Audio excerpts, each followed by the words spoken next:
এই দেশের মানুষ এখন তার আগের মতো অত সব সিম্পল আছে, সরল আছে তা নেই। তারা কিন্তু সবকিছু বোঝেন।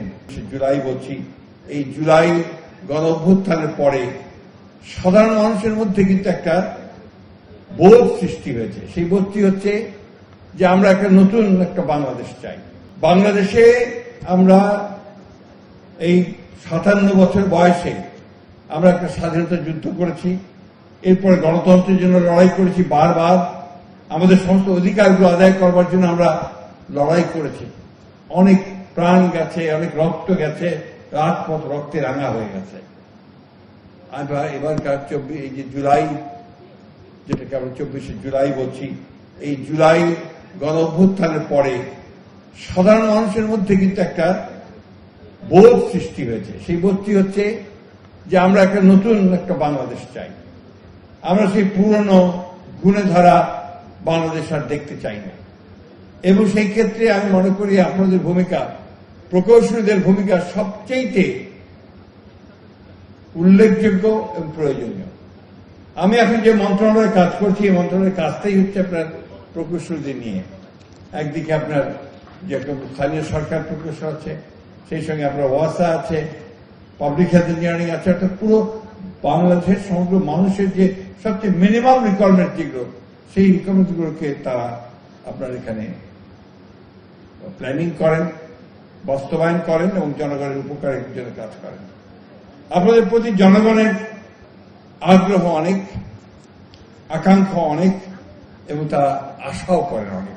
ঈদ আসবে, সাথে ক্যাশব্যাকও আসবে। নিজের বা প্রিয়জনের জন্য কেনাকাটায় এবারও নগদ পেমেন্টে পাচ্ছেন দারুণ ক্যাশব্যাক। তাই যাই কিনুন, পেমেন্ট করুন নগদে। প্রত্যাশা অনেক যে আপনারা যে প্ল্যানিং গুলো করবেন, যে কাজগুলো করবেন, সে কাজগুলো জনগণের সত্যিকার অর্থেই কাজে লাগে। আমাদের খুব দুঃখ হয় যখন আমরা পত্রিকায় দেখি যে বিগত সরকারের আমলে, ফ্যাসিস্ট সরকারের আমলে একটি জেলায়, সম্ভবত পিরোজপুর জেলায় 3,500 কোটি টাকা লোপাট হয়ে গেছে, কোনো কাজ হয়নি। এবং সেটা এই এনজিআরডি মিনিস্ট্রি থেকেই হয়েছে, ডিপার্টমেন্ট থেকেই হয়েছে। এই বিষয়গুলোর দিকে আপনি দয়া করে একটু অত্যন্ত সতর্কতার সঙ্গে দৃষ্টি দেবেন। এই দেশের মানুষ এখন তার আগের মতো অত সব সিম্পল আছে, সরল আছে তা নেই। তারা কিন্তু সবকিছু বোঝেন, সবকিছু জানেন, বুঝতে পারেন। এদের মানুষ কিন্তু কাউকে ক্ষমাও করে না। আজকে আমরা যদি ভুল করি, আমাদেরকেও ক্ষমা করবে না। সেই কারণে আমি অনুরোধ করব যে আপনাদের প্রতি যেহেতু সমগ্র দেশের একটা প্রত্যাশা আছে, ভরসা আছে, আস্থা আছে, সেটাকে আপনারা পালন করবেন এবং নিঃসন্দেহে আমি বিশ্বাস করি সেটা বাংলাদেশের অগ্রগতিকে অনেক দূর এগিয়ে নিয়ে যাবে। আমি বক্তব্য বাড়াবো না। আজকে নতুন যে সময় এসেছে, নতুন যে সূর্যোদয় উঠেছে, আসুন আমরা সবাই সেই সূর্যোদয়ের যে আলো, সেই আলোকে আলোকিত হই।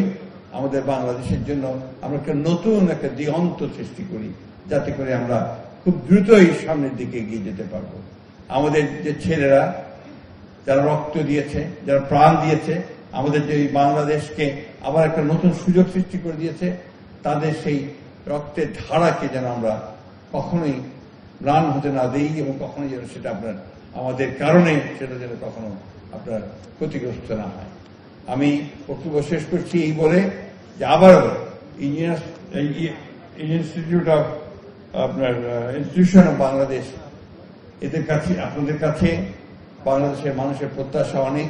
আমি বিশ্বাস করি যে আপনাদের জ্ঞান, আপনাদের প্রজ্ঞা, আপনাদের অভিজ্ঞতা সবকিছু দিয়ে সেই প্রত্যাশাকে আপনারা পূরণ করতে সক্ষম হবেন।